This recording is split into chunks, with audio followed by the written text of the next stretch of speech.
আজ চলে এসেছি একটা ডল কেকের ডেকোরেশন নিয়ে।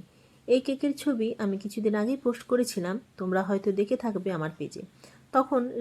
তখনই রেকর্ডিংটা করে রেখেছিলাম, কিন্তু ঠিক টাইম মতো ছাড়া হয়নি। যাই হোক, আজ সেটা তোমাদের সঙ্গে শেয়ার করে নিচ্ছি।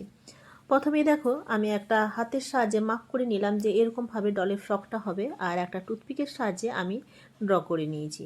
এবার এখানে যে নোজল ব্যবহার করছি সেটা হচ্ছে নূরের 18 নোজাল। এর নাম্বারটা হচ্ছে 18। একটু বড় সাইজের এই নোজাল, এটা দিয়ে গোলাপ ফুলও তৈরি করা হয়।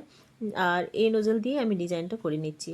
একটু হাতটা শেক করে করে বা কাঁপিয়ে কাঁপিয়ে ডিজাইনটা করতে হবে, তাহলে কিন্তু খুব সুন্দরভাবে এখানে ডিজাইনটা চলে আসবে। তোমরা স্ক্রিনে দেখতেই পেয়েছো যে আমি কাজটা কিভাবে করেছি। আরেকটা কথা, এখানে কেকের যে কালারটা দিয়েছি সেটা ক্রিমের সঙ্গে 2 ফোঁটা রেড কালার অ্যাড করে একটা খুব সুন্দর মিষ্টি কালার চলে এসছে, আর আমি সেই ক্রিমটা দিয়েই পুরো কেকটাকে কভার করে নিয়েছি।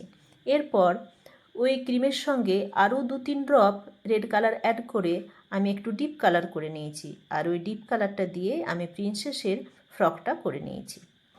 দেখতেই পাচ্ছ খুব সুন্দর একটা কালার কম্বিনেশন চলে এসেছে। আর দিয়ে দিয়েছি আমি গ্লিটার।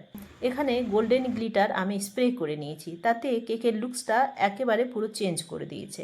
2টো বাটারফ্লাইও দিয়ে দিয়েছি, এরপর নামটাও চিটিয়ে দিলাম।